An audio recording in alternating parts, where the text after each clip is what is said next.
Welcome to BSc institute. तो कल के अगर हम सेशन की बात करें, एक समरी की बात करें, तो हमने कल योगा के बारे में पढ़ा था। योगा से रिलेटेड सारे कॉन्सेप्ट्स हमने पढ़े कि कौन कौन से कितने तरीके के योगा होते हैं। ठीक है, फिर इसके बाद हमने पतंजलि जी के बारे में पता कि पतंजलि जी ने योग के मतलब दायरे में विषय में कौन कौन से सूत्र लिखे हैं। ठीक है, उन सूत्र में हमने उनके कुछ उल्लेख के बारे में भी बता दिया, कुछ चीजें हमने समझवा दी कि बता दी कि क्या क्या चीजें उन्होंने बताई थी। और ये भी समझा था कि जो योगा है उसके जनक कौन है, उसकी चीज हमको पता नहीं है। ठीक है, बस ये चीज हम लोगों को पता है कि जो हमारे पतंजलि जी हैं उन्होंने पुराने जो योग चलता आ रहा था उसको उसका अनुवाद किया था। ये चीज क्लियर हो गई, ये चीज समझ में आ गई हम लोगों को। ठीक है, तो और ये भी चीज समझी थी कि जो योगा है या ये जो योग का दर्शन है या जो फिलॉसफी है वो कैसी है, सनातन है, जो हमेशा से चलती आ रही है। ये चीज क्लियर हुई, ये चीज समझ में आई हम लोगों को। अब देखिए, अब हम एक तरीके से हठ योगा के बारे में समझते हैं। ठीक है, राज योग में हम लोगों ने क्या समझा था कि मानसिक जो योगा होता है उसको हम लोग कौन सा योगा बोलते हैं, राजयोग बोलते हैं।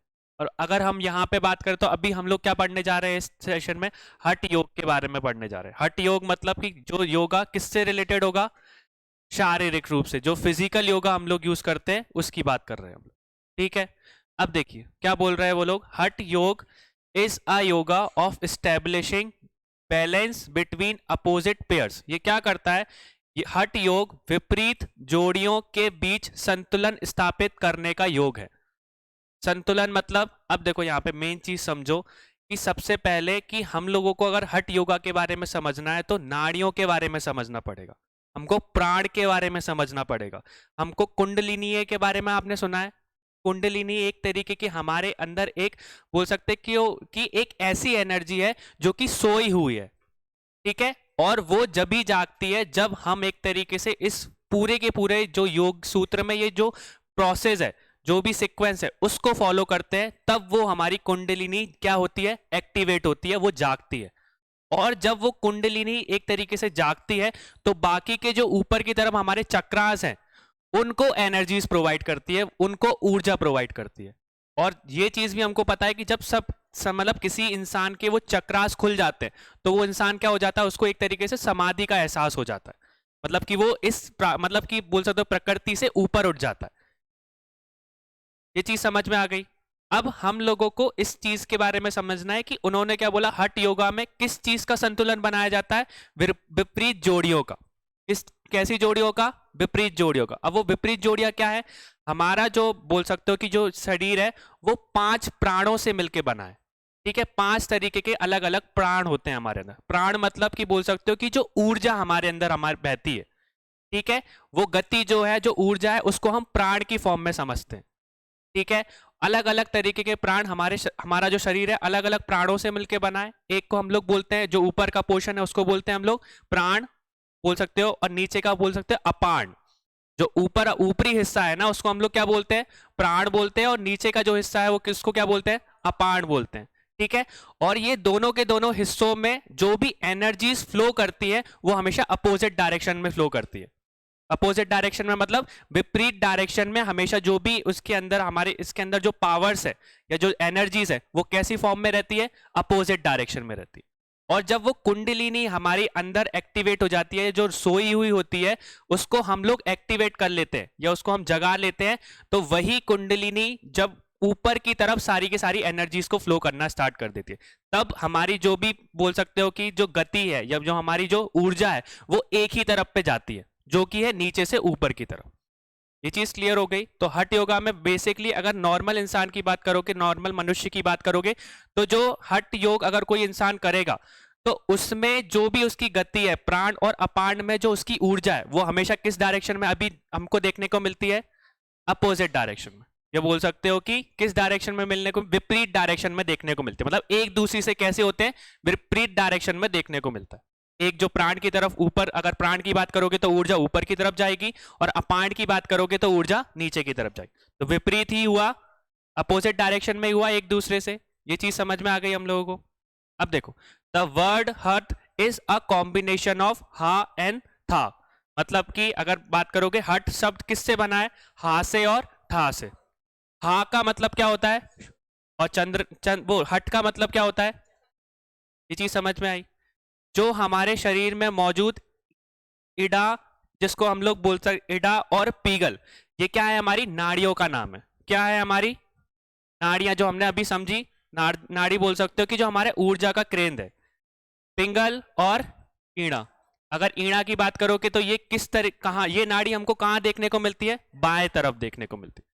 और जो हमारी पिंगल वाली नाड़ी है वो कहाँ पे देखने को मिलती है। ये चीज क्लियर हुई। ये हमारे जो नाड़ियां हैं वो क्या काम करती हैं, हमारे ऊर्जा को, हमारे शरीर में जितनी भी ऊर्जा है उसको एकत्रित करके उसको हमारे शरीर में पहुंचाने का काम करती है। ये चीज क्लियर हुई। अब यहाँ पे देखते हैं हम लोग कि नाड़ी, सबसे पहली चीज हम नाड़ी के बारे में समझ लेते तो नाड़ी क्या है, एक तरीके से हमारे बोल सकते हैं नाड़ियां शरीर में ऊर्जा का एक चैनल है। कि हमको जितनी भी ऊर्जा मिलती है किसके कारण मिलती है, इन नाड़ियों के कारण मिलती है। और हमने देखा कि कितने तरीके की नाड़ियां होती है, दो तरीके की होती है, एक ईदा जो बाएं तरफ होती है और हमारी पिंगल जो कि बाएं की तरफ होती है। हठ योग में तंत्र कम, मतलब तंत्र का यूज ज्यादा हुआ है। तंत्र का यूज मतलब समझते हो, तंत्र विद्या हमको पता है ना। तो हठ योग किससे मिलके बना है, हमारे तंत्र कम से मिलके बना है या तंत्र से मिलके बना है। और उसमें हम लोगों ने पढ़ा था कि हठ योगा में क्या क्या चीजें इंक्लूड होंगी। उसमें आएंगे हमारे आसन, प्राणायाम, मुद्रा, प्रत्याहार, ध्यान और समाधि। ये सारी की सारी चीजें हमारी किसको बताती है, हठ योग के सारे वो सीक्वेंस को बताती हैं कि सबसे पहले किसी इंसान को अगर वो उसको अपनाना है, हठ योग करना है, तो सबसे पहले उसको क्या करना पड़ेगा, आसन में बैठना पड़ेगा। और आसन में भी हमने देखा था कि आसन में अगर आप बैठ रहे तो एक प्रॉपर पोजीशन होती है उसकी। उस प्रॉपर पोजीशन में हमारी जो बॉडी है वो कैसी होती है, संतुलित होती है, बैलेंस रहती है। और हमारा जो माइंड रहता है वो रिलैक्स होना चाहिए। ठीक है, ये सारी के सारी चीजों को हम लोग प्रोसेस को फॉलो करते हैं। पहले आसन में बैठना, फिर प्राणायाम करना, फिर एक मुद्रा बोल सकते हो कि जैसे कि अगर आप प्राणायाम कर रहे हो तो आपको एक मुद्रा मतलब फॉर्म करनी पड़ेगी। ठीक है, प्रत्याहार जो कि बोल सकते हो एकाग्रता के बारे में हम बात कर रहे थे। फिर एकाग्रता जब हमारे अंदर आ जाएगी तो हमारी स्थिति कैसी हो जाएगी, ध्यान की स्थिति हो जाएगी। जब हम मन लगाकर क्या कर सकते हैं, ध्यान लगा सकते हैं। और ध्यान लगाओगे और ध्यान जब वो चीज एक लेवल पे पहुंच जाएगी तो आपको क्या मिल जाएगी, समाधि मिल जाएगी। और समाधि वही स्टेज है जहां पे हमारी कुंडलिनी क्या हो जाती है, जो सोई हुई कुंडलिनी है वो जाग जाती है। और वो जागने के कारण हमारे जितने भी चक्रास है, जो 5 चक्रास हमारी बॉडी में है वो भी एक्टिवेट हो जाते हैं। और जो कुंडलिनी है वो सारी की सारी ऊर्जा को चक्रों की तरफ, नीचे से ऊपर की तरफ भेजना शुरू कर देती है। हट योगा, इसके बाद अगर इंग्लिश में देखोगे तो हट yoga includes the yoga practices of तंत्र क्रम। किस तरीके के क्रम, मतलब कर्म की बात हो रही है, तंत्र क्रम की, या बोल सकते हो कि तंत्रास की बात हो रही है। तंत्र के थ्रू जो हम कर्म कर रहे हैं उसमें हम लोगों को क्या बोला, वही आसन, प्राणायाम, मुद्रा, प्रत्याहार, ध्यान और समाधि की चीजें। The main objective of Hatha yoga is to keep a healthy body and mind to accomplish the goal. हमारा काम क्या है, सबसे पहली चीज कि हठ योग का मुख्य उद्देश्य क्या है, क्या लक्ष्य है उसका, कि हमारा जो भी स्वस्थ शरीर है और दिमाग है उसको क्या रखना, संतुलित रखना। ठीक है, बैलेंस में रखना। हमको समझ में आ गया ये। अब देखिए यहाँ पे हम लोग अपना जो भी योगा और पतंजलि का जो भी कॉन्सेप्ट्स हैं, आइडियाज को खत्म करते हैं। कल कुछ आइडियाज हम लोगों ने कल पढ़े थे, कुछ कॉन्सेप्ट्स उसके बारे में समझा था। आज हमने हठ योग के बारे में समझा। ठीक है, मानसिक आप बोल सकते हो कि जो राजयोग है वो राजयोग में लगभग बेसिक चीजें ही आती है, इसके बारे में उसमें डिस्क्राइब नहीं किया। पर हठ योग में हम लोगों को ज्यादा चीजें बताई है और हमारे लिए बहुत ज्यादा इंपॉर्टेंट भी है। तो हमने जो भी अभी चिकित्सा की विषय में जितने भी स्रोतों के बारे में, मतलब बोल सकते हो कि वो संहिता के बारे में पढ़ा है, जो जो बुक्स किसी मतलब बोल सकते हो कि चिकित्सक ने लिखी है, वो सारी की सारी चीजें हमने इसमें कंपाइल करी है। ठीक है, तो किसने चिकित्सा के विषय में क्या क्या लिखा है, ये सारी चीजें हम लोग डिस्कस करते हैं यहाँ पे। मेन मेन चीजें एक बार रिवाइज कर देते हैं। अतः संहिता के बारे में हमने पढ़ा था।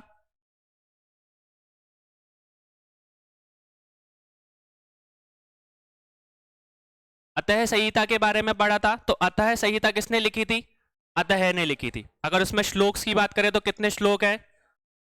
46,500। ठीक है। अध्ययन की बात करें तो कितने अध्ययन है? 5 चैप्टर्स हैं। अगर हम चरक संहिता की बात करें तो चरक संहिता किसने लिखी थी? चरक द्वारा लिखी गई थी। अब वहां पे हम लोगों ने, आपने किसी ने पूछा भी नहीं, चरक का ओरिजिनल नेम चरक नहीं था। चरक का, अगर हम जैसे किसकी बात की थी, हम लोगों ने कनाद के बारे में भी पढ़ा था ना, हम लोगों ने ब्रह्ममीर के बारे में भी पढ़ा था ना, तो उनका ओरिजिनल नेम, अगर ब्रह्ममीर की बात करोगे तो उनका ओरिजिनल नेम क्या था? मिहिर था। ठीक है। ब्रह तो उनको एक तरीके से बोल सकते हो कि ऐसा रिस्पेक्ट में उन्होंने, उनको दिया गया था कनिष्क के द्वारा। ठीक है। और कनाद का भी नाम कनाद नहीं था, अकोल्य बोल सकते, अकोल्य था। ठीक है। तो उसके बाद उनको बोल सकते हो, उनको कर्ण में इंटरेस्ट था, तो इसलिए उनका नाम क्या हो गया? कर्ण हो गया। पर वहीं पे हमको चरक के बारे में बात करो तो चरक जी का ओरिजिनल नेम क्या था? अग्निवेश। चरक संहिता को हम लोग अग्निवेश तंत्र के नाम से भी जानते हैं, जो कि किसने लिखी थी? अग्निवेश के द्वारा। ठीक है। और चरक किसके शिष्य थे?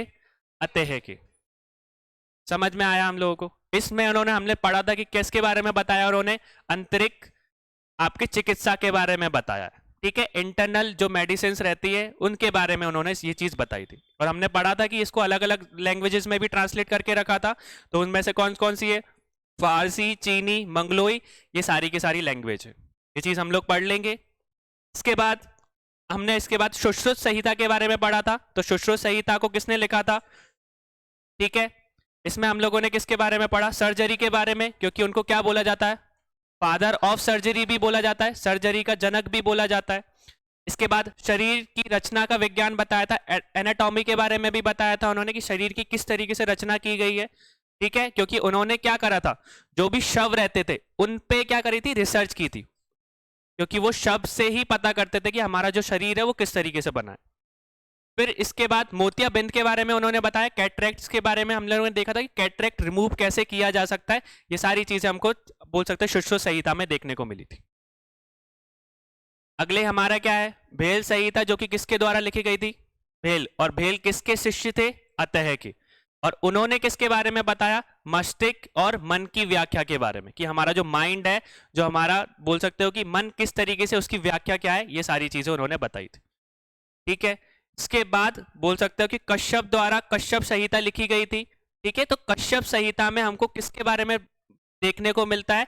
हमको बाल चिकित्सा के बारे में देखने को मिलता है, या बोल सकते हो कि माँ और बच्चे की देखभाल के बारे में देखने को मिलता है। मतलब मदर और चाइल्ड का जो केयर होना चाहिए, वो चीज हमको किस संहिता में देखने को मिलती है? कश्यप संहिता। इसके बाद हमारा बोल सकते हो कि धन्वंतरी संहिता भी लिखी गई थी। अब धन्वंतरी संहिता किसके द्वारा लिखी गई थी? धन्वंतरी के थ्रू। ठीक है। धन्वंतरी संहिता, चिकित्सक तत्व विज्ञान, चिकित्सा संपूर्ण, चिकित्सा दर्शन, चिकित्सा कुमोदी, ये सब किसके द्वारा लिखी गई थी? देव्योदास धन्वंतरी के थ्रू। अब हम धन्वंतरी जी को, मतलब धन्वंतरी जी के बारे में आपने सुना है कभी? एक क्या है, मतलब धन्वंतरी जी हमारे लिए क्यों इंपॉर्टेंट है? अगर आप हिंदू धर्म की भी बात करोगे तो उनको भी एक तरीके से बोल सकते हो कि उनके नाम पे एक फेस्टिवल भी मनाया जाता है। आप लोगों को पता है सबको? चलो, नॉर्मली उनको आपने देखा भी होगा, ये गारंटी देता हूं, पर आपने उनको बोल सकते हो कि पहचाना नहीं होगा कि ये धन्वंतरी है, क्योंकि उनकी मूर्ति हमको लगभग देखने को मिल जाएगी। अगर आप बड़े बड़े हॉस्पिटल्स में जाओगे ना, कभी भोपाल में या इंदौर में, जो बड़े बड़े हॉस्पिटल्स होते हैं, उन बड़े बड़े हॉस्पिटल्स में एक मंदिर होता है, और उन मंदिर में आप देखोगे तो एक मूर्ति हम बोलते वहां पे रखते हैं। ठीक है। एक मूर्ति रहती है जो कि लगभग हमको ब्रह्मा जी की तरह देखने को मिलती है, जो कि एक सिर की होती है, पर वो ब्रह्मा जी नहीं होते, वो धन्वंतरी होते हैं। धन्वंतरी की अगर आप बात करोगे तो धन्वंतरी एक तरीके के बोल सकते हो कि डेमी गॉड थे, कि आधे भगवान थे और आधे मनुष्य थे। और जो कि हमको बोल सकते हो कि हिंदू सहित, मतलब पुराण के हिसाब से कहां से निकले थे? समुद्र मंथन से निकले थे। ये चीज समझ में आ गई। और धन्वंतरी को दुनिया का सबसे पहला डॉक्टर भी बोला जाता है। जितनी भी हम लोगों ने चिकित्सा के फील्ड में विषय में हमने किसी मतलब उल्लेख है, सबसे पहले उन्होंने ही उल्लेख करा था, उनको सबसे पहला फर्स्ट डॉक्टर बोला जाता है। और जो दिवाली हम मनाते हैं, दिवाली के 2 दिन पहले जो धनतेरस मनाई जाती है, जिसमें हम लोग बोल सकते हैं कि गुड हेल्थ, मतलब कि अच्छे स्वास्थ्य की कामना करते हैं कि हमारा साल जो है वो अच्छे स्वस्थ तरीके से निकले, वो धनतेरस भी धनवंतरी जी के नाम पे ही बनाई जाती है। ये ऐसा फैक्ट है कि हम लोग हिंदू धर्म में दिवाली को हर साल मनाते हैं, पर इस चीज की नॉलेज हमको अभी तक नहीं है। आपको लगता होगा कि धनतेरस है तो धन की देवी हमारी लक्ष्मी माता के रूप में मनाया जा रहा है, पर उनका तो 2 दिन बाद दिवाली के दिन पूजन करते हैं ना। समझ में आ गया? ये चीज हमको समझ में आई। तो जो धनवंतरी हैं, जो धनवंतरी जी हमारे दुनिया के सबसे बड़े पहले डॉक्टर है, इतना याद रखना। और जो भी धनतेरस हम लोग बनाते हैं वो भी हम उन्हीं के नाम पे बनाते हैं, ठीक है। और आज की मॉडर्न मेडिकल फील्ड की भी बात करोगे, इंडियन मेडिकल सिस्टम की बात कर रहा हूं मैं, काउंसिल की बात कर रहा हूं, अभी भी जब भी कोई इंसान एमबीबीएस कंप्लीट करके डॉक्टर बनता है, तो डॉक्टर बनने से पहले उसको एक ओथ भी बोल सकते कि एक शपथ लेनी पड़ती है, एक ओथ लेनी पड़ती है ना। वो ओथ भी किसके द्वारा लिखी गई थी? धनवंतरी के थ्रू लिखी गई थी। कि उनको एक तरीके से ओथ होती है ना कि कभी भी कोई इंसान बीमार पड़ जाए तो हम उसकी मदद करेंगे, इस तरीके की एक ओथ है। मतलब उन्होंने वो बोल सकते हो कि एक ओथ ली है, ठीक है, संकल्प लिया है कि जितने भी बीमार लोग हमारे पास आएंगे हम लोग क्या करेंगे? उनका उपचार करेंगे। ये एक तरीके की क्या है? ओथ है, जो कि किसी भी डॉक्टर को कंप्लीट मतलब डॉक्टर बनने से पहले लेनी पड़ती है। और वो हम बोल सकते हैं कि ओथ वो हमको किसने लिख के दी थी, या किसके द्वारा लिखी गई थी? धनवंतरी के थ्रू। ठीक है, हम हिंदू धर्म में इतना कुछ मानते हैं, फिर भी हम लोगों को इनके बारे में पता नहीं है। ये बोल सकते हो कि बहुत मतलब हिडन है, हर कोई नहीं जानता। अब आप लोगों को पता है ये चीज, ठीक है। तो आप बता सकते हो कि अब धनतेरस क्यों मनाई जाती है। समझ में आया? ये चीज क्लियर हो गई। तो धनवंतरी जी के बारे में हम लोगों ने समझ लिया। अब धनवंतरी जी के बारे में समझा तो उसके उनकी साहित्यिक सहायता के बारे में भी पढ़ लिया कि उनने कौन कौन सी संहिता लिखी थी। पहली तो धनवंतरी संहिता, दूसरी, तीसरी, फिर चिकित्सा दर्शन, फिर चिकित्सा कुमुदी, जो कि किसके द्वारा लिखी गई थी? देवदास धनवंतरी के। समझ में आ गया? अगर हम बात करें कि काशी विश्वविद्यालय की बात सुना है आपने, काशी यूनिवर्सिटी के बारे में भी सुना है, तो उसके जनक भी कौन थे? ठीक है, उसकी स्थापना किसने की थी, एक तरीके से बोल सकते हो, तो हमारे धनवंतरी जी। ये चीज क्लियर हो गई। और हमारे जो सुश्रुत जी थे और निमि थे, उनके शिक्षक कौन थे, उनके टीचर, उनके गुरु कौन थे? तो धनवंतरी जी। क्योंकि धनवंतरी जी ने जो चीजें लिखी थी उस चीज को आगे पुट फॉरवर्ड, आगे कौन लेके गया? हमारे सुश्रुत और निमि। समझ में आ गया आप लोगों को? फिर इसके बाद रावण द्वारा, मतलब रावण ने भी हमारे बोल सकते हो कि कुमार तंत्र, पूर्णातक तंत्र या बंधक तंत्र या हिरण्यक तंत्र के बारे में भी लिखा था, जिसमें हम लोगों को किसके बारे में बताया गया था? चाइल्ड केयर के बारे में बताया गया था, बाल चिकित्सा के बारे में बताया गया था।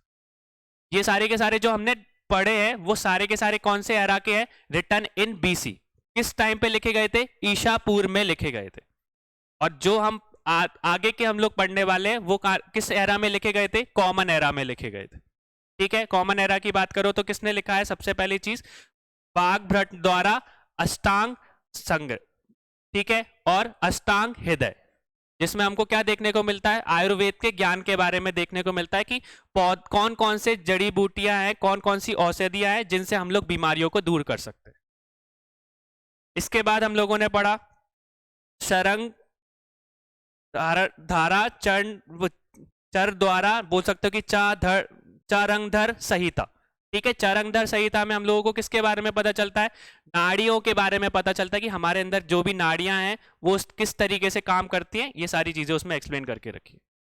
और इसके बाद हमारा लास्ट है माधव द्वारा मानव निधन, जिसमें रोगों को आसान समझ, मतलब रोगों को आसान तरीके से समझाया गया है। ठीक है, और बताया गया है कि किस तरीके से बोल सकते हैं कि उनके क्या लक्षण होते हैं और उनको कैसे सही करा जा सकता है। और लास्ट है हमारा भाव प्रकाश, जो कि किसने लिखा था? अब उसमें हमारे कितने अध्ययन देखने को मिलते हैं हम लोगों को? 80। ठीक है, और श्लोक कितने हैं? 10,268। ठीक है, इसमें भी हम लोगों को किसके बारे में पता चलता है कि किस तरीके से औषधियों को तैयार किया जाता है। ठीक है, इंपॉर्टेंट बुक्स हमने यहाँ पे कवर कर ली है, कॉमन एरा की भी कर ली और साथ में हमने ईशा पूर्व की भी कर दी। ईशा पूर्व में कौन कौन सी किताबें, कौन कौन सी संहिता लिखी गई थी, किसके द्वारा लिखी गई थी, और कॉमन एरा में कौन कौन सी लिखी गई थी। समझ में आया? यहाँ पे हमारा विषय जो हमारा चिकित्सा है वो यहाँ पे खत्म होता है। तो चिकित्सा में अगर हम बात करें तो हमने दो तरीके की चीजें पढ़ी है। एक हमने पढ़ा था, बोल सकते हैं आयुर्वेद के बारे में, क्योंकि ये हमारा प्राचीन ज्ञान है। भारतीय प्राचीन ज्ञान में आयुर्वेद भी आता है, क्योंकि आयुर्वेद हमारे इधर ही पैदा हुआ था, इंडिजीनियस है। ठीक है, और साथ में योगा, और योगा के बारे में पढ़ा, क्योंकि योगा भी क्या है, हमारे इधर से ही पैदा हुआ है। ये दो चीजें हमने किसके फील्ड में पढ़ी, चिकित्सा की फील्ड में। क्योंकि चिकित्सा, अगर आप मतलब मेडिकल साइंस की बात करोगे तो मेडिकल साइंस में फिजिकल हेल्थ भी बहुत ज्यादा जरूरी है, क्योंकि हम फिजिकली बहुत ज्यादा फिट होने चाहिए। फिजिकल प्रॉब्लम है तो भी हमको प्रॉब्लम होती है, और अगर मानसिक रोग है, अगर मेंटल हेल्थ आपकी खराब है तो भी एक तरीके से आप बीमार ही हो। अगर आज की बात करें तो हम लोग मेंटल हेल्थ से ज्यादा जूझ रहे हैं। हर किसी को स्ट्रेस है, हर किसी को तनाव है। ठीक है, क्योंकि चीजें इतनी ज्यादा कॉम्प्लेक्स होती जा रही हैं, आप किसी भी फील्ड में जाओगे तो आपको स्ट्रेस होगा ही। मेंटल हेल्थ की आज के टाइम पे कोई बात नहीं करता, पर वो भी एक तरीके का रोग है।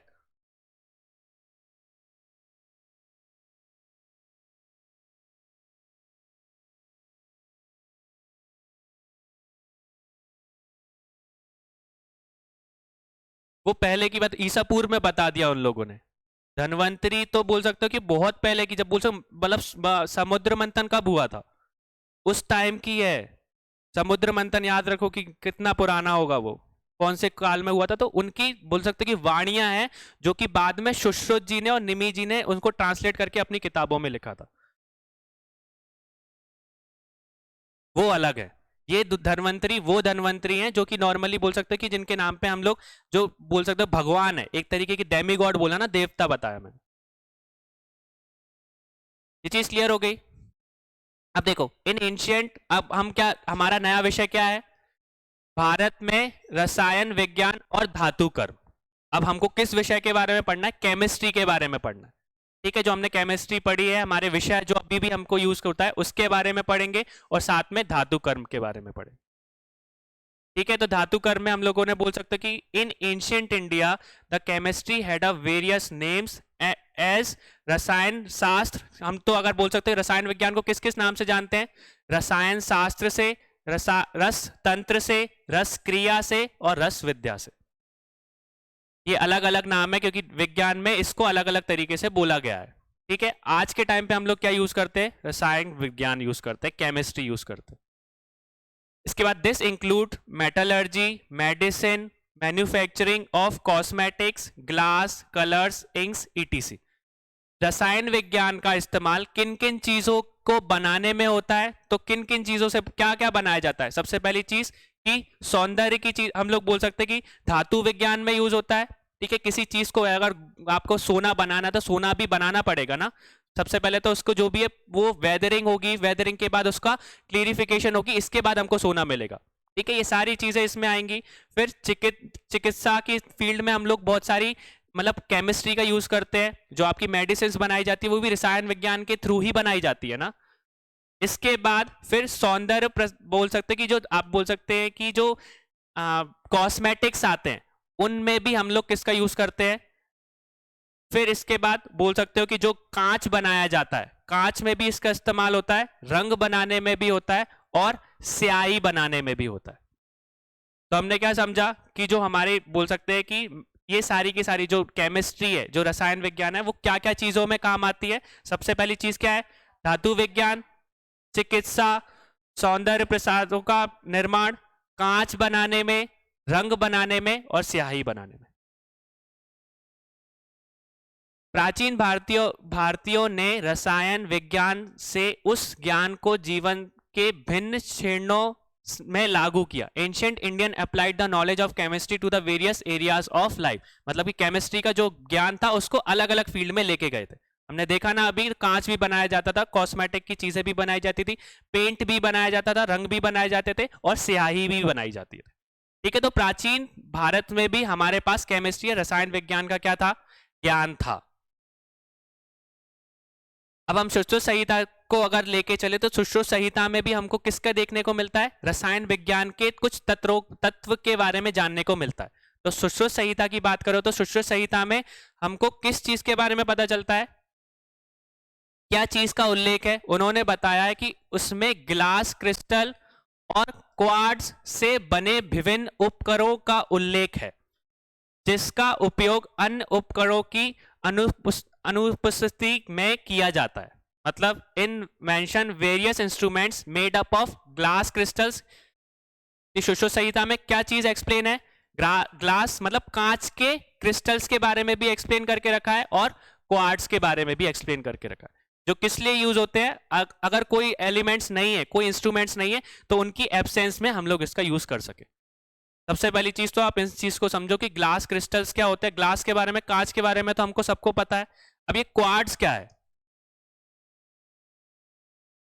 ये क्वार्ट्ज हमने normally day to day life में भी आपका यूज को मतलब कहीं ना कहीं देखते होगे, ये इतनी मैं गारंटी देता हूं।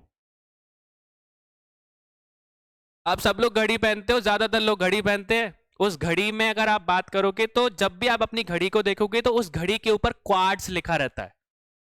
ऐसी बहुत सी कंपनीज है जो कि अपनी घड़ियों में क्वार्ट्ज लिखते हैं। तो क्वार्ट्ज एक कंपनी का नाम है क्या? तो क्वार्ट्ज है क्या? वो घड़ी में उसको क्यों मतलब जोड़ा गया या क्यों उसमें लिखा जाता है? बोल सकते हो कि जो आपका क्वार्ट्ज है एक तरीके का, बोल सकते हो कि रत्न है, या बोल सकते हो कि एक ऐसा मतलब कि अलग तरीके का पत्थर है जो कि क्या करता है? वाइब्रेट करता है। मतलब कि उसके कारण आपकी घड़ी चलती है। अगर उसको आप अपनी घड़ी में से हटा दोगे तो वो नहीं चलेगी। वो ऐसा बोल सकते हो कि रत्न है। अगर आप उसको नॉर्मली एक्सप्लेन करने की फॉर्म में मैं बताऊं तो अगर आप उसके अंदर, अगर उस क्वार्ट्ज के अंदर, उस मतलब रत्न के अंदर अगर इलेक्ट्रिसिटी पास करोगे ना, तो इलेक्ट्रिसिटी पास करने से 1 सेकंड में 32,768 बार वो क्या करेगा? वाइब्रेट करेगा। समझ में आ रहा है? 32,768 बार वो क्या करेगा? वाइब्रेट करेगा। तो उसकी वाइब्रेशन पावर बहुत ज्यादा है।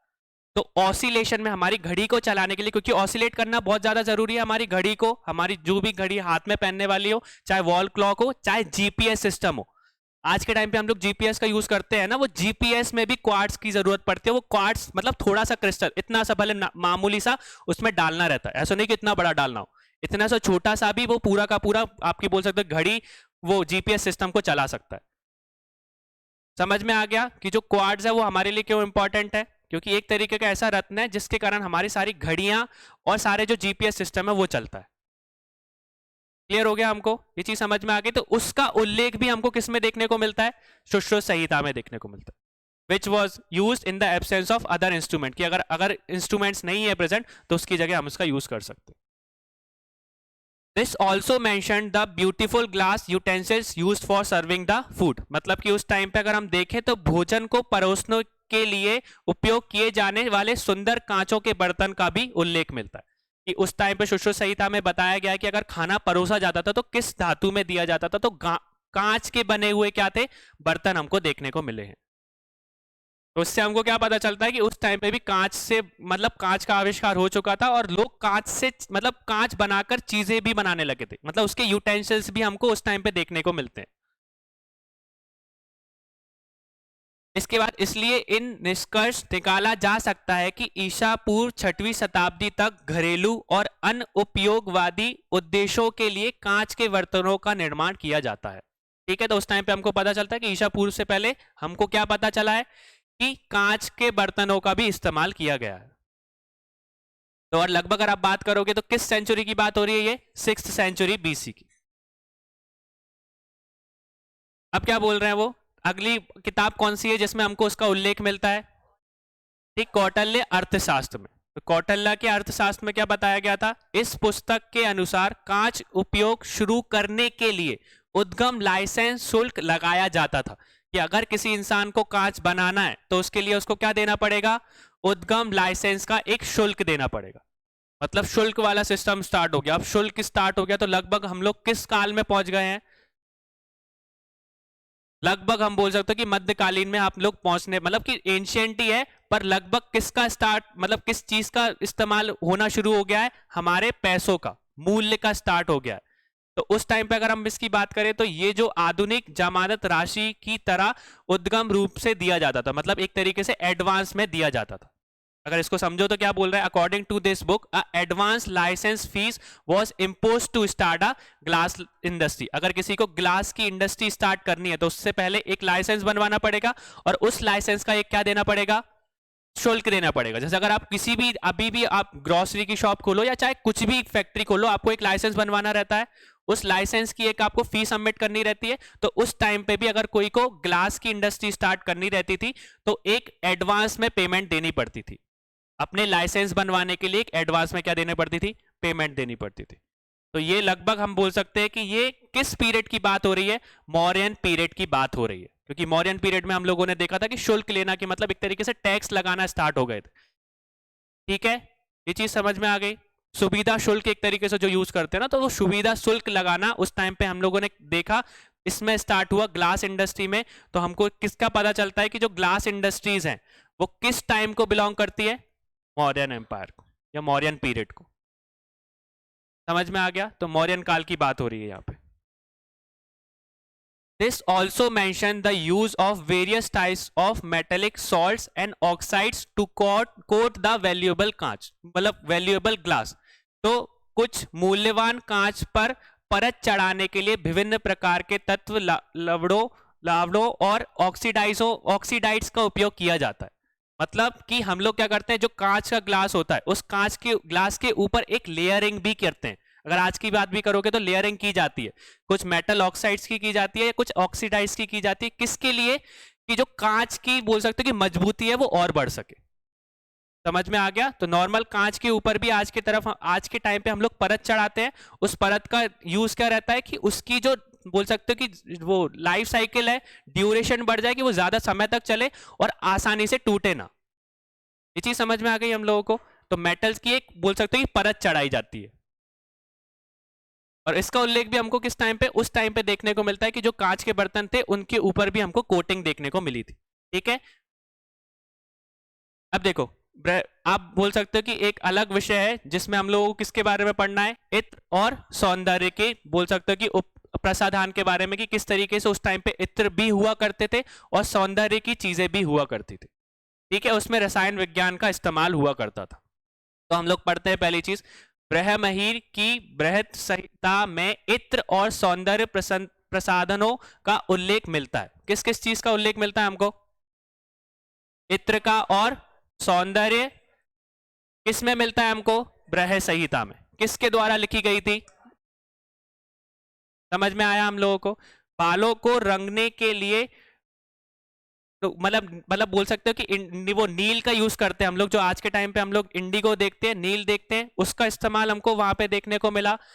पौधों का इस्तेमाल देखने को मिला, या लोहे के पाउडर का इस्तेमाल देखने को मिला, काले लोहे का, या बोल सकते हो कि स्टील जैसे मतलब बोल सकते हो उपकरण का देखने को मिला था। ठीक है, और साथ में हमको खट्टे चावल के कूदे के अलमिलिय आर्क के बारे में भी पता चला। तो ये सारी चीजें हम लोगों ने किस में देखी, बृहत संहिता में देखी। क्या क्या चीजों का हम लोगों ने उसमें उल्लेख है, सबसे पहले कि जो बोल सकते कि पौधों से इंडिगो बनाया जाता है, नील बनाई जाती है, उसका उल्लेख था। दूसरी चीज, बहुत सारे मिनरल्स का भी उस टाइम पे हम लोगों ने देखा। कौन कौन से मिनरल्स मिले, आयरन पाउडर, आयरन पाउडर मतलब लोहे का पाउडर, साथ में ब्लैक आयरन और स्टील, ब्लैक आयरन मतलब कि काला लोहा, और आप बोल सकते हो कि स्टील का उस टाइम पे हम लोगों को देखने को मिला था। और कुछ एसिडिक एक्सट्रैक्ट मतलब कि बोल सकते हो कि एसिड भी निकाले जाते थे, एसिड का भी उस टाइम पे हमको इस्तेमाल देखने को मिला। और जो एसिड थे वो किससे हम निकालते थे, खट्टे चावल के बोल सकते हो कि छिलके से। ठीक है, गूदे से, जो गूदा रहता है ना, उससे हम लोग किसका एक्सट्रैक्शन करते थे, एसिड चीजों का, मतलब एसिड बनाते थे हम लोग। समझ में आ गया हम लोगों को। नेक्स्ट क्या है, the method of making the fragrances, mouth perfumes, scent powders, essences and talcum powder is described in Granth Yukti. इन सब चीजों का उल्लेख हमको कहां पे देखने को मिलता है, ग्रंथ युक्ति में देखने को मिलता है। ग्रंथ युक्ति में किस चीज के बारे में बताया है, मतलब मुंह के इत्र के बारे में बताया है। ठीक है, धूप और टेल्कम पाउडर्स जो बोल सकते हो कि उन चीजों के बारे में बताया है, और इन सब की विधि को भी उन्होंने बताया कि किस तरीके से इन चीजों को बनाया जाता है, कि कैसे इत्र को बनाया जाता है, कैसे मुंह के इत्र को बनाया जाता है, कैसे टेल्कम पाउडर को बनाया जाता है। ये सारी चीजें समझ में आ गई। टेल्कम पाउडर मतलब बोल सकते हो कि जो नॉर्मल पाउडर हम लोग अपने घर में यूज करते हैं, ठीक है। आयुर्वेद की बोल सकते हो कि 1500 साल पुरानी पुस्तक अष्टांग हृदय में शरीर के सौंदर्यकरण के लिए साल के 6 मौसमों में इस्तेमाल किए जाने वाले 6 अलग अलग योगों का वर्णन है। कि मतलब कि बोला उन्होंने कि 6 अलग अलग बोल सकते हो कि सीजन्स, मतलब हर साल के, मतलब एक साल में जो 6 सीजन्स हैं उनमें किस तरीके का योगा हमको करना चाहिए हमारे बोल सकते हैं ब्यूटी के लिए, ठीक है। सौंदर्य को बढ़ाने के लिए किस तरीके का योगा हम 6 अलग अलग तरीके का योगा 6 साल के 6 अलग अलग मौसमों में कर सकते हैं। उस चीज का उल्लेख भी हमको कहां पे देखने को मिलता है? अष्टांग हृदय में। समझ में आ गया? ये चीज क्लियर हो गई। अब great efforts were made by ancient researchers to develop the science of cosmetic, मतलब कि सौंदर्य की चीजों को बनाने में हमारे प्राचीन जो बोल सकते हो विद्वान है उन लोगों का बहुत ज्यादा हाथ रहा है। मतलब कि बोल सकते हो कि जिस टाइम पे कॉस्मेटिक्स आज के टाइम पे बहुत ज्यादा फेमस है, उस टाइम पे भी मतलब बोल सकते हो कि महिलाएं उस टाइम पे भी उसका यूज करती थी, ठीक है। तो ये जो प्रथा है वो अभी अभी शुरू नहीं हुई, पहले से ही चल रही है। समझ में आ गया आप लोगों को? ये चीज क्लियर है। इसके बाद हम किसके बारे में बोल रहे हैं कि तमिलनाडु में, देखिए तमिलनाडु में तंजूर में शासन करने वाले राजा सकौंजी ने धनवंतरी महल नामक चिकित्सा अनुसंधान संस्थान खोला था। क्या खोला था उन्होंने? एक मेडिकल रिसर्च इंस्टीट्यूट खोला था। किसने खोला था? बोल सकते हो कि राजा शौकनजी ने। कहां पे खोला था? तंजूर में। और तंजूर कहां पर है? क्लियर हो गया हमारे लिए। इसके बाद हम बोल सकते हैं कि धनवंतरी महल बनाया था, और एक क्या बनाई थी? पुस्तकालय बनाई थी। कहां पर बनाई थी पुस्तकालय? तंजूर में ही बनाई थी।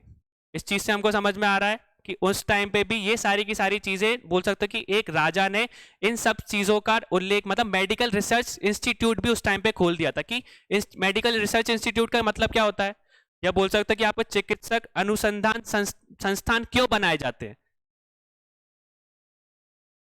क्योंकि हम अलग अलग तरीके की रिसर्च कर सके। आज के टाइम पे भी आप बोल सकते हो कि जो चीजें हम लोग यूज कर रहे हैं वो रिसर्च के बेसिस पे ही आई है ना, ठीक है। पहले इत्र था, फिर इत्र से हम लोगों ने अलग अलग चीजें बनाना शुरू करा ना, ठीक है। तो पहले इत्र आते थे जो कि हम लोग नॉर्मल अपने शरीर पे यूज करते थे, ठीक है, शरीर पे तो यूज करते ही थे। अब हम देख सकते हैं कि रूम फ्रेशनर्स भी आ रहे हैं ना। तो जो रूम फ्रेशनर्स हम लोग बोल सकते हो कि पहले लिक्विड्स की फॉर्म में आते थे, अब सॉलिड फॉर्म में भी आना स्टार्ट हो गए। तो ये क्या है? रिसर्च के बेसिस पे चीजें आगे बढ़ी हैं। तो उन्होंने भी उस टाइम पे ये संस्थान इसलिए खोला था कि आगे नई नई चीजें आ सके, अलग अलग रिसर्च हो सके। क्लियर हो गया सबको? इसके बाद अगर हम किसकी बात करें, हमारे गोल्ड की और सिल्वर की, तो गोल्ड और सिल्वर मतलब कि सोने और चांदी के बारे में भी उस टाइम पे क्या है? उल्लेख दिया गया है, ठीक है। रसायन विज्ञान में किस तरीके से हम इन चीजों को बना सकते हैं, इसका उल्लेख कहां पर देखने को मिलता है? ऋग्वेद के भजनों में भारत में जलोट प्लेसर सोने के भंडार, यानी धरा से बने सोने के खनिजों में भंडार सबसे पहला उत्पादन संभव था। मतलब the hymns of the Rig Veda provide the earliest indirect reference to the alluvial placer gold deposits। मतलब कि अगर ऋग वेदा की बात करो तो जो आपके बोल सकते हो कि भजन है उसमें हमका किसका उल्लेख देखने को मिलता है? हमारे सोने के जलोच प्लेसर सोने के भंडार के बारे में, कि उस टाइम पे भी जो भंडार थे और जो बोल सकते हो कि जो सोना था वो कैसे बनाया जाता था? स्ट्रीम्स के थ्रू बनाया जाता, जो जो लहर धारा वगैरह रहती थी उनसे हमको देखने को मिलता था।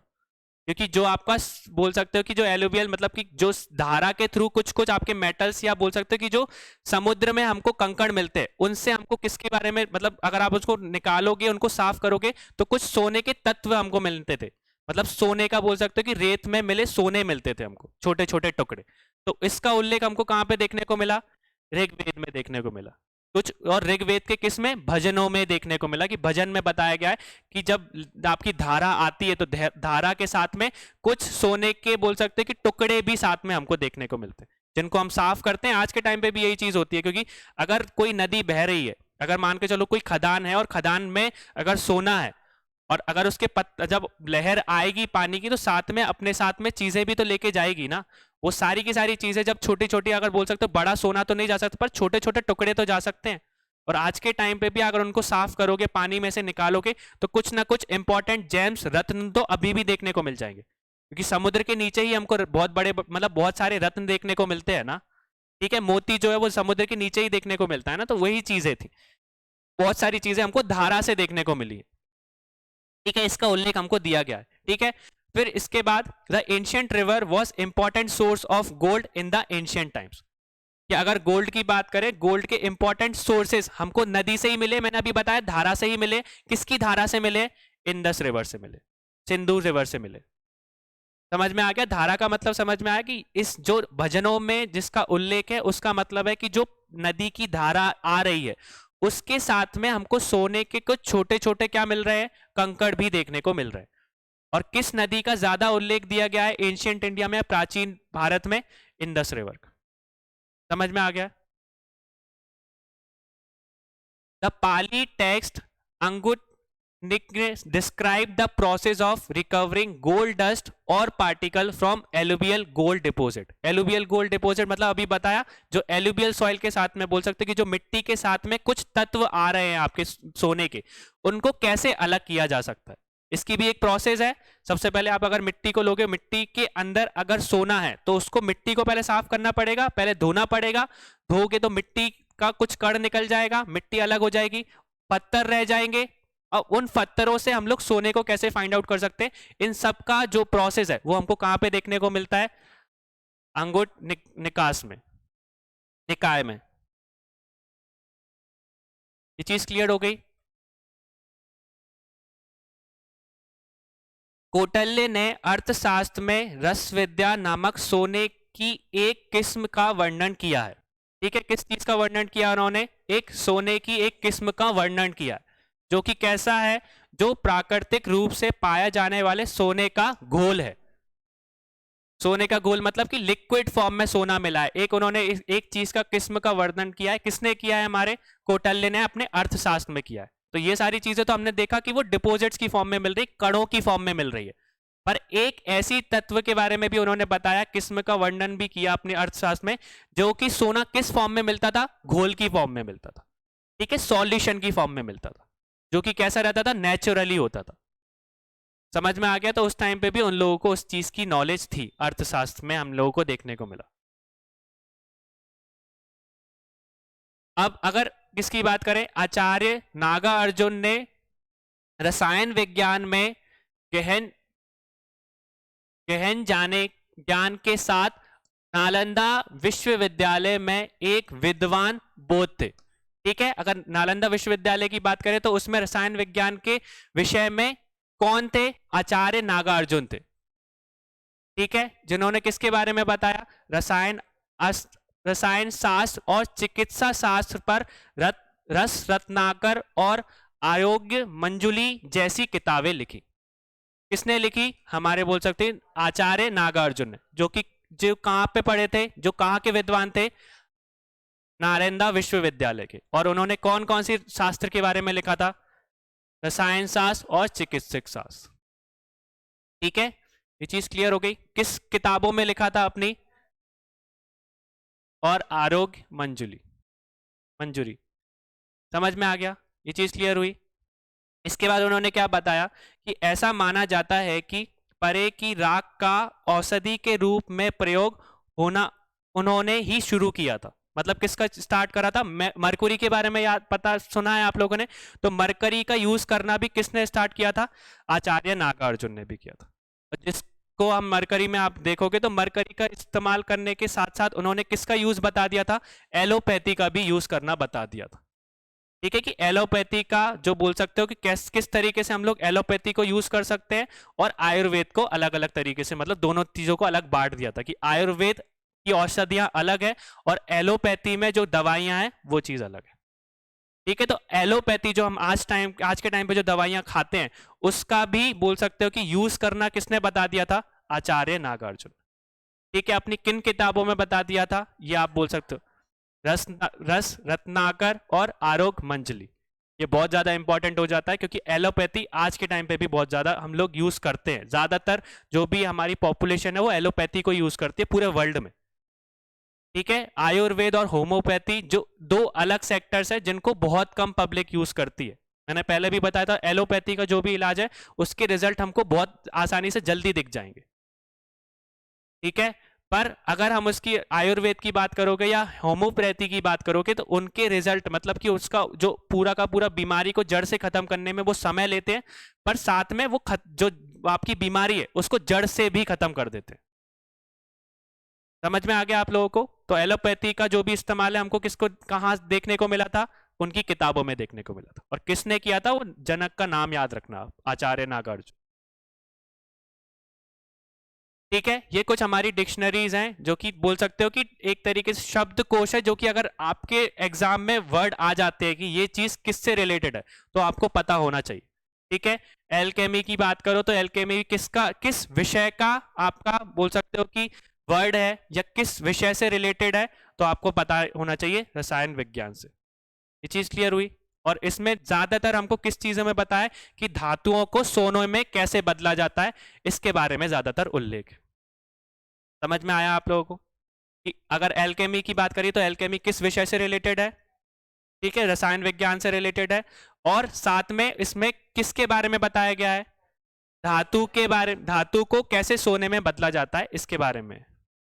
फिर इसके बाद बात करोगे तो फाइनेंस के बारे में बताया कि फाइनेंस क्या है, एक तरीके का बोल सकते हो कि जो हमारा चमकदार वो पत्थर होते हैं उनके बारे में उल्लेख है कि कोई चीज अगर ज्यादा चमक रही है या ब्राइटन फॉर्म में हमको देखने को मिल रही है, ठीक है, बोल सकते हो कि बहुत ज्यादा अट्रैक्टिव है, उस चीज का वर्ड अगर हम शब्दकोश में बात करेंगे तो शब्दकोश में उसको क्या बोला जाता है? नेक्स्ट है हमारा लैक्टो आइलेक्टो केमिस्ट्री। ठीक है, आइलेक्टो केमिस्ट्री में हम लोगों को किसके बारे में बताया गया है? मतलब कि केमिकल्स के थ्रू, मतलब रसायन के थ्रू आप लोग कैसे डिसीजेस को दूर कर सकते हो, आपके रोगों को दूर कर सकते हो। ठीक है, इसके बाद मेटाफिजिक्स के बारे में भी उन्होंने बताया, जो मेटाफिजिक्स आज के टाइम पे बहुत ज्यादा इंपॉर्टेंट है, बहुत ज्यादा यूज होती है। उस मेटाफिजिक्स का जो शब्द है उसका मतलब क्या होता है? The branch of philosophy whose objective is to determine the true nature of things. मतलब कि दर्शन का वह शाखा जिसका उद्देश्य चीजों की वास्तविक प्रकृति का मतलब प्रकृति का बताना है कि उसका ट्रू एसेंस क्या है हमारी नेचर में। ठीक है, तो ये इंपॉर्टेंट हो जाता है मेटाफिजिक्स, क्योंकि ये आज के टाइम पे बहुत ज्यादा मतलब रिलेटेड टॉपिक है, आज से रिलेटेड टॉपिक है। ये चीज क्लियर हो गई, ये चीज समझ में आ गया। अब यहीं पे हम अपना सेशन खत्म कर रहे हैं, जहां से हम लोगों ने केमिस्ट्री रसायन विज्ञान के बारे में समझा। अब कल हम लोग विश्वविद्यालय के बारे में सुने बताएंगे कि किन किन विषयों में कौन कौन से विश्वविद्यालय में किस तरीके से स्थापना हुई और किस तरीके से किस विषय में कौन सा हमारा विश्वविद्यालय आ गया था।